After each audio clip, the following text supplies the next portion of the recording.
And good evening. Yes, you can now.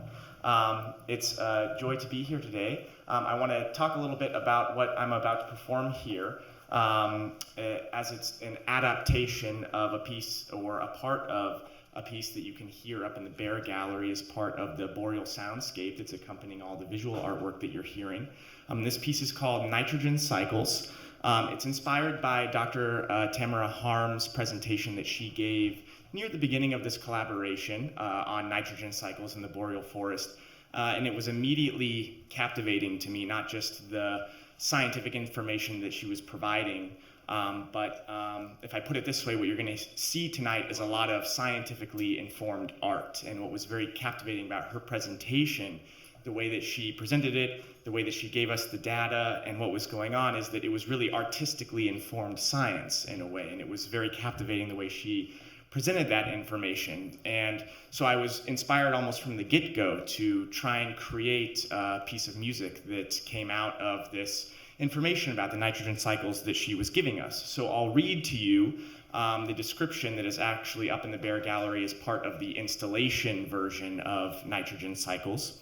And it says, this work is inspired by Dr. Tamara Harms' ITOC presentation, The Nitrogen Cycle, where she discusses the importance of organic nitrogen to living things, the fact that gaseous nitrogen contributes to climate warming, and the ways in which analyzing nitrogen cycles can provide clues about environmental changes.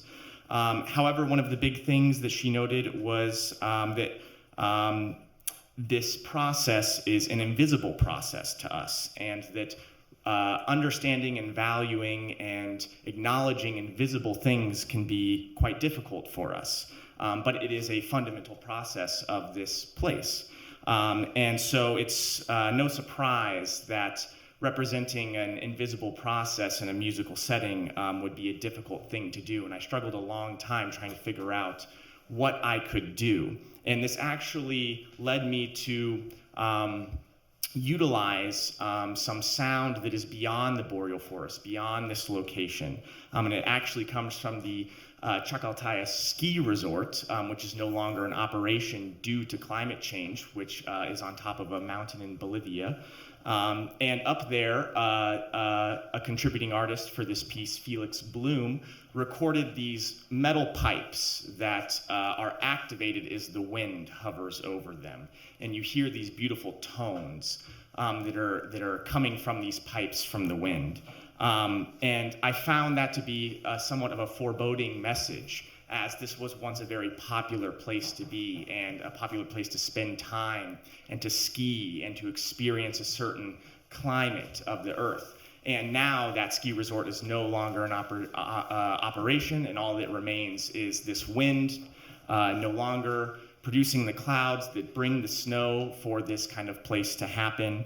And I used this as kind of the foundation for the piece that you'll hear in the field recordings, along with a variety of other sounds, such as two streams that I recorded here both in day and night, which reflect the diurnal variations that you see in this graph here. And in this graph, this is actually a representation of the nitrogen levels between two different streams. And this is Dr. Harms's graph that she put together and presented for us. And going back to my artistically informed science, you see that she utilized the term leitmotif, an ecological time series. If you are a fan of mid to late romantic music, you know this term, leitmotif, a musical term that we often use to describe musical structures, as well as wind in leaves, and then what I will perform on the vibraphone accompanying this field recording, meaning to represent the ways in which animals try and access their nitrogen, and the different, as well as bacteria, the way they make it accessible to animals to ingest, and the importance of it as well. So this is Nitrogen Cycles for vibraphone and field recording. Thank you.